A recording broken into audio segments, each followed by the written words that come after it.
yaitu adalah sensor throttle position di bagian kanan mesin berdekatan dengan ISC. Ini adalah throttle position sensor. Fungsi dari throttle position sensor ini adalah berfungsi untuk mendeteksi di mana posisi pedal gas kita. Dan setelah sensor ini mengetahui di mana posisi pedal gas tersebut, ECU akan mengirimkan sinyal ke suatu sensor yang lain untuk memberikan suatu asupan bahan bakar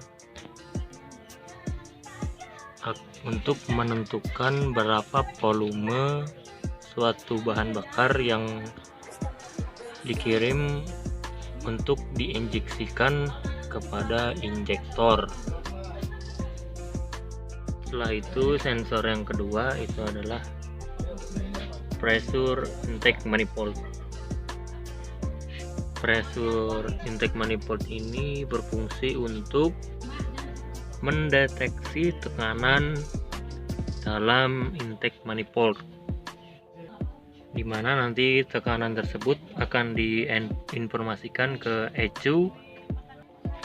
Nah, dari informasi tersebut maka akan menghasilkan berapa bahan bakar yang dimasukkan untuk berapa bahan bakar yang akan dikeluarkan oleh injektor sesuai dengan sensor yang ini tadi, yaitu pedal gas. Seberapa besar pedal gas kita yang kita buka, maka sensor ini akan bekerja untuk memasukkan bahan bakar dari injektor. Yaitu untuk sensor yang berikutnya, yaitu ada yang namanya OCV atau Oil Control Valve, yang bertugas untuk mengatur pembuka saluran oli menuju VVT control. Nah, dari OCV ini dapat mampu mengatur waktu kerja katup untuk mencapai kondisi yang optimal dari saat idle sampai putaran tinggi. Untuk cara kerja sensor ini, ECU akan menerima dari data beragam sensor, yang nantinya data ini akan dikalkulasi oleh ECU dari data yang dapat dioleh dari ECU. Selanjutnya ECU akan mengirim sinyal ke OCV untuk mengatur pembukaan lubang. Kita ambil contoh untuk misalnya mobil berjalan ke depan.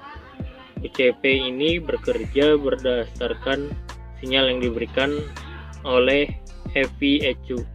Tekanan oli bekerja pada ruangan advance intake camshaft yang berputar bersama-sama dengan pane yang sudah berubah posisi ke maju. Setelah itu kita beralih kepada sensor yang berikutnya. Ini mohon maaf teman-teman sobat otomotif, ini sedikit susah, namun saya akan edit. Sensor ini adalah CMP atau Camshaft Position Sensor. Sensor ini mendeteksi posisi piston pada langkah kompresi melalui putaran signal rotor yang diputar oleh camshaft untuk mengetahui posisi pembukaan dan penutupan intake dan exhaust valve. Untuk cara kerja pada camshaft position sensor ini yaitu memanfaatkan sensor putaran. Untuk beberapa jenis menggunakan roda gigi yang memiliki satu tonjolan sebagai tanda top 1 silinder. Sementara itu untuk tipe lain konstruksi berjeriji dalam distributor dan pick up coil atau effect hall yang akan menghasilkan induksi tegangan. Namun untuk tipe lain bekerja dengan memanfaatkan pose transistor dan rotor tanpa adanya camshaft position sensor ini, maka kendaraan tidak akan menyala.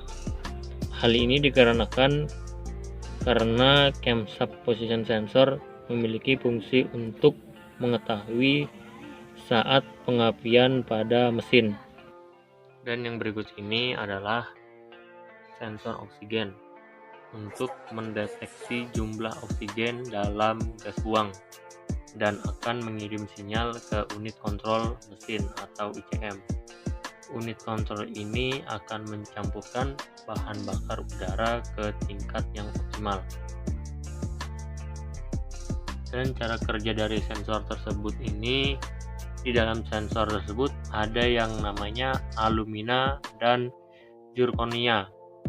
Nah, saat panas maka secara langsung akan mengenai alumina dan zirkonia tersebut, maka akan bisa mempercepat aktivasi sensor sehingga unit kontrol atau ICM akan mengatur campuran bahan bakar udara ke tingkat yang optimal. Dan yang ini adalah engine coolant equator atau bisa disebut sebagai sensor pendingin yang berfungsi ketika saat mesin panas maka kipas akan dihidupkan secara otomatis. Cara kerjanya tersebut, saat sensor tersebut mendapatkan sinyal bahwa mesin tersebut panas, maka sinyal akan mengirim ke ECU sehingga ECU tersebut mengirim sinyal untuk kipas dan kipas bergerak atau berputar. Ini adalah salah satu aktuator, yaitu adalah ISC, Idle Speed Control. Fungsi dari aktuator ini untuk mengatur banyaknya atau sedikitnya udara yang masuk ke intake saat gas tidak ditekan. Selanjutnya untuk mengatur kecepatan mesin, baik saat AC tersebut hidup atau tidak. Setelah itu menyesuaikan kecepatan RPM pada mesin pada segala kondisi secara otomatis. Dan untuk cara kerja dari idle speed control ini, yaitu pada saat normalnya udara akan masuk menuju ke intake manifold.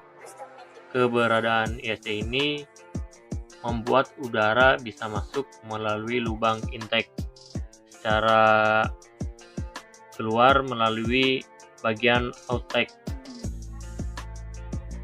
sehingga katup tersebut bisa berada pada kondisi terbuka maupun tertutup.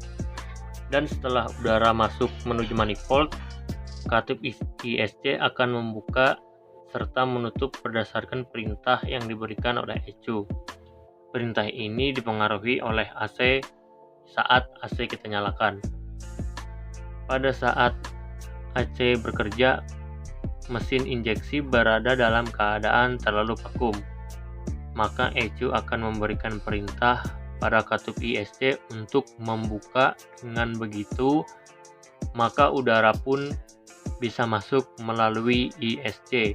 ECU juga akan menentukan kapan saat katup ISC harus menutup.